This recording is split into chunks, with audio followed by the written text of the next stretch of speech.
Now, a new tell-all documentary about the life of Britain's most successful diver, Tom Daley, was released yesterday, and some of it is an emotional watch. Well, Tom was in his early teens when his father was ill and 16 when his father passed away. So, should you tell a child if a parent has a serious illness? Well, I'll go to you first. Well, it's a very big subject, of course, and it depends very much on the age of the children. I could argue and say, you know, when Tom's 16, he could rationalise things. But some of you may know I lost Karen, my daughter, and she had breast cancer. That's how it started off. And the children would have been, when she was diagnosed, they would have been very young. Gabriel would have been virtually a baby, and Charlie would have been 2 years older. So when she got I should say that, first of all, that Karen, when she went to see any of her doctors, she would say, do not give me a prognosis. I don't want to know anything. I believe I'm going to beat this. I'm going to get better. Just tell me what I have to do.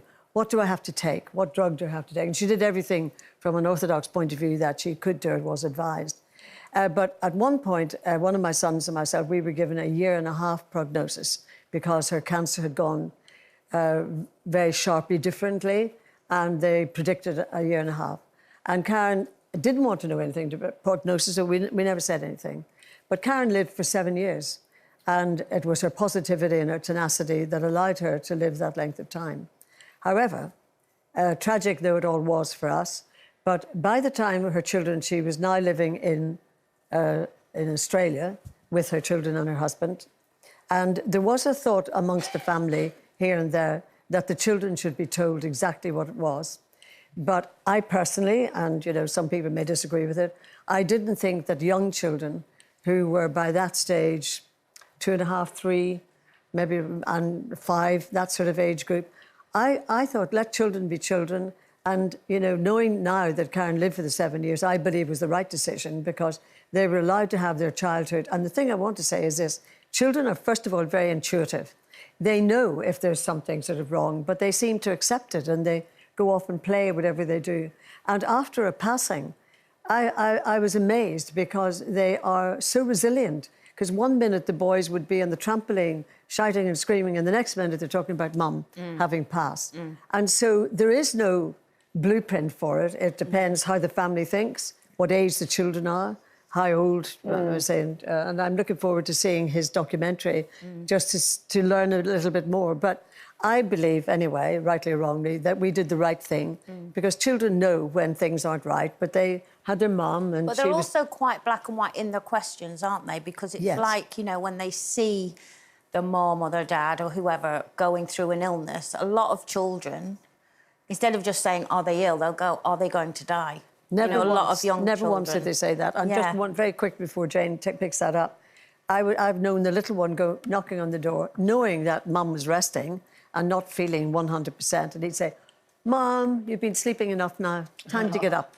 So that's just the way they cope, and children do. Sorry. I'm listening. I'm listening to you. Yeah. No, I mean, kids want their world to stay the same, don't they? Oh, we all do, don't we? You know, exactly. So I think what you said up makes perfect sense. And, I mean, Tom himself doesn't say in the documentary whether he feels it was right or wrong. He doesn't actually address that. But you know, he his kind dad of addresses that he was quite shocked. Oh, yes, no, very shocked. But he doesn't address whether he thought it was right that he wasn't told. No. Sorry, I mean. Probably his dad was shocked to know it was the size of a grapefruit. Yeah, but his dad, obviously they were very close. Maybe his dad was part of that decision. But again, yeah, I think you're right. I think there's no blueprint. But I think as they get older, if you say to a child, Mum or Dad are poorly, that can mean all sorts of things. To a younger child, they'll go, oh, they're poorly. And they won't ask any questions. But as they get older, it's like, hang on, this poorly bit is going on a bit. Does this mean that they're going to die? So, yeah. I think it's, you know, it's a difference from sort of like decide. Well, it like you say, it's different for every family. You all know your own family best. But it's a difference from sort of completely shielding your child so they don't know anything, and actually saying, "Mummy's poorly," because I think if you don't allow a child in and it's whispered talk, you know, children will always turn things inwardly. They're very smart. They know something's wrong. They can often turn that into themselves. Have I done something wrong? Something's weird, something's not right, which creates anxiety in them. And I think it's like, if you do, it's always about, it's not about protecting them from pain and sadness. It's about letting them know that they're safe within it and being supported. And I just think a family, an average family, would do that anyway. I mean, you're not because there's an illness in the family, you're not going to ignore the children or not give them the love and protection that they need. I think there are cases where people say, right, we're not even going to tell them that they're wrong, you know, that we're ill at all. Yeah. And I don't think that's a good thing to do. I think you have to base it on each child. Yeah, it's I do. like You do. when my dad passed away, and the boys were quite young then, and Shane Jr. absolutely didn't want to go to the funeral. He just didn't. He just didn't. Whereas Jake absolutely did. And so I let them be the people that would decide what they wanted to do. You know, I don't think it's an all-round, this is what you have to do. You both have to come to a funeral. You both need to know this. I think you have to judge it on each individual child and how they're going to handle it. You know, we protected Kira from going to her Auntie Bernie's funeral because she was on a school holiday and having the best time, and it was like she doesn't need to be surrounded by us all crying. But now, at 23, she said to me, I feel like I never got to say goodbye. Yeah. So actually, it was kind of the wrong decision, even though we thought we were making the right one. There's no right or wrong way, really. Kids, look, they need to be able to trust their adults, and sometimes in cases like that, it's like you're taking away that trust. If you're not constant, if you're keeping something from them, they will always, how can I trust?